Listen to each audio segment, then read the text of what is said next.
Bonjour à toutes et à tous, bienvenue dans cette 6e vidéo consacrée à l'échographie clinique en médecine d'urgence. Aujourd'hui, on s'attaque au cœur. Cette vidéo sera centrée sur l'apprentissage des coupes de base en échographie cardiaque. La vidéo sera courte. Pourquoi? Parce que les coupes cardiaques sont standardisées. Pas besoin d'y passer des heures pour expliquer leur réalisation. Seule la répétition des examens au lit du malade vous permettra de progresser. Donc entraînez-vous régulièrement, faites des erreurs et revenez à vos vidéos pour les corriger. Quels sont vos objectifs en tant que médecin urgentiste?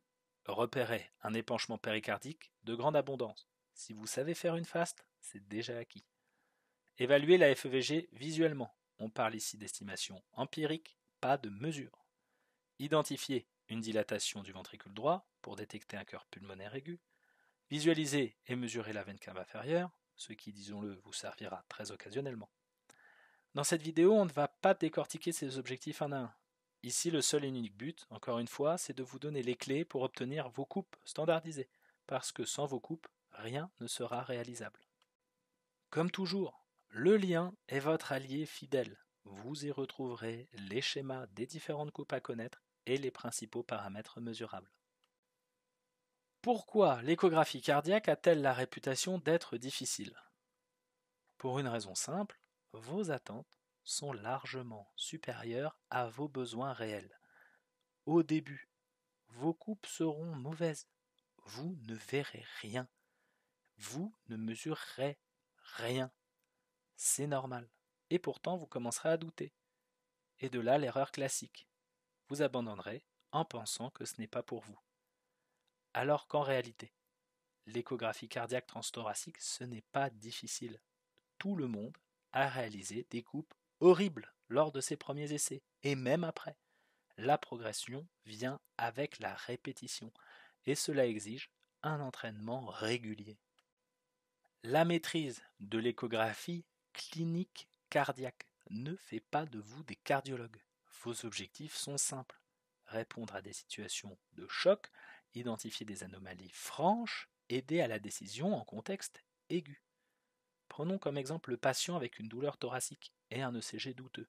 Vous prenez votre sonde d'écho pour une estimation de sa FEVG. Premier cas, elle est altérée. Bingo, vous appelez le cardiologue pour une choro en urgence. Deuxième cas, votre FEVG est normale. Vous ne pouvez pas conclure que la situation est rassurante. Votre patient justifie toujours l'avis du cardiologue. Mais cette fois-ci, vous ne vendrez pas votre âme pour une choro en urgence. Vos nouvelles compétences ne s'accompagnent pas d'un transfert de responsabilité. Vous n'êtes pas cardiologue. Connaissez vos limites. Comment progresser? Pas de secret, en travaillant régulièrement. Exercez-vous sur des patients sains et échogènes dans l'idéal, avec un objectif d'une écho par jour ou par garde. C'est largement suffisant. Enregistrez vos clips vidéo, surtout celles qui sont mauvaises. Vous apprendrez de vos erreurs plus que de vos réussites. Et sachez dessiner vos coupes. Si vous ne pouvez pas vous les représenter, vous ne les maîtrisez pas. Vos 5 coupes à connaître. Parasternal grand axe, PGSA. Parasternal petit axe, PSPA. Apical 4 et 5 cavités, A4 ou A5C. Apical 2 et 3 cavités, A2 ou A3C. La sous-costale ou sous-xiphoïdienne, SC.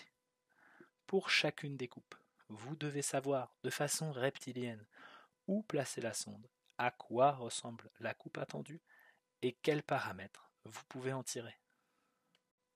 Comment réaliser une bonne échographie cardiaque? Comme pour tout examen ou geste que vous réalisez, tout commence par une bonne installation.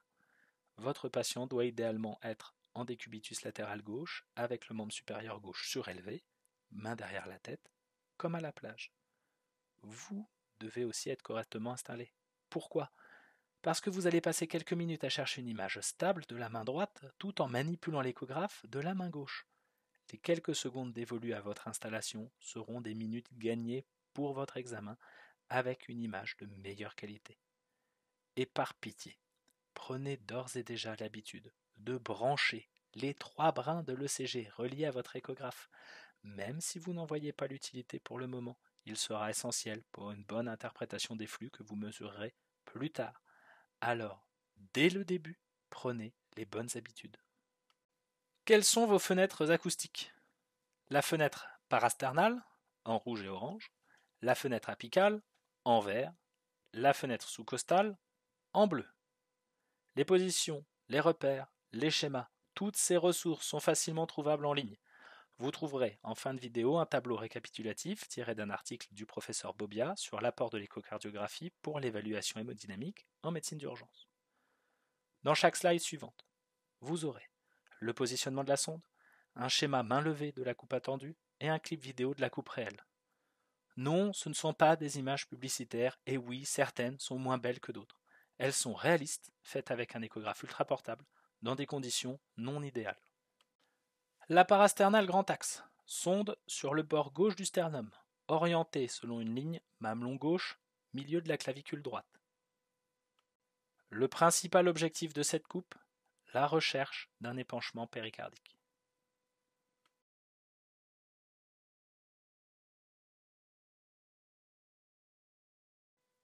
La parasternale petit axe, même position que précédemment, vous appliquez une rotation horaire de 90 degrés. En inclinant votre sonde vers l'apex ou vers la base, vous balayez tout le ventricule gauche. Les principaux objectifs de cette coupe, détecter un cœur pulmonaire aigu, évaluer la cinétique du ventricule gauche.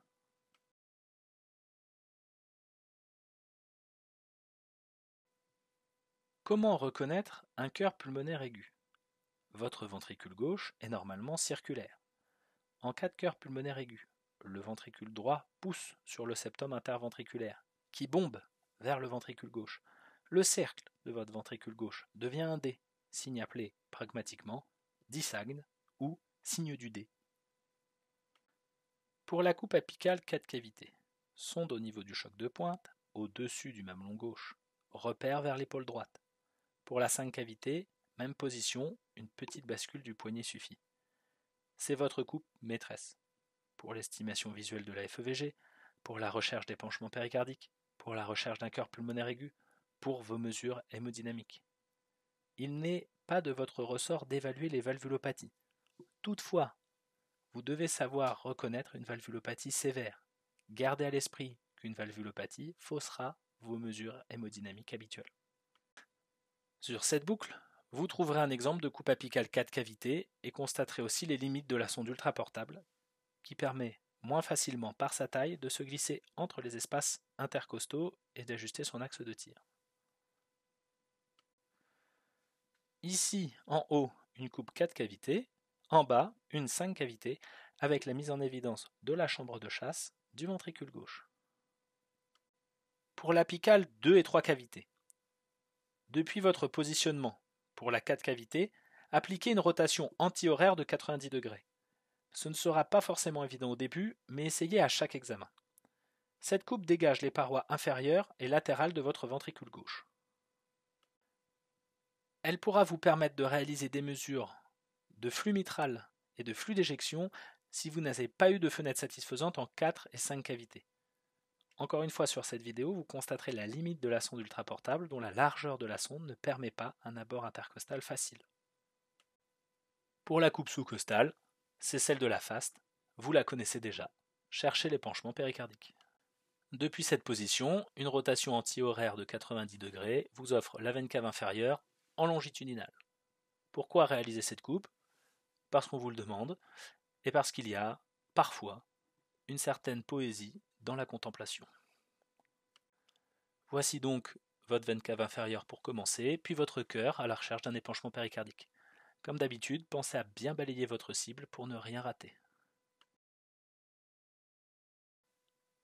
Comme promis, voici un tableau récapitulatif des différentes coupes à connaître, avec la fenêtre acoustique correspondante, un schéma à savoir dessiner, même en fin de garde, et l'image échographique typique, attendue, sonde en main. Que retenir de cette vidéo? 9 patients sur 10 sont maintenant assez échogènes pour obtenir des coupes correctes. Vous n'avez plus d'excuses. Vous devez maîtriser l'anatomie normale. Si vous ne savez pas ce que vous cherchez, vous ne le trouverez pas. Et il n'y a pas de secret, pas de raccourci, seul le travail paie. Dans la prochaine vidéo, nous parlerons de l'évaluation hémodynamique de vos patients aux urgences via l'échocardiographie. Travaillez bien.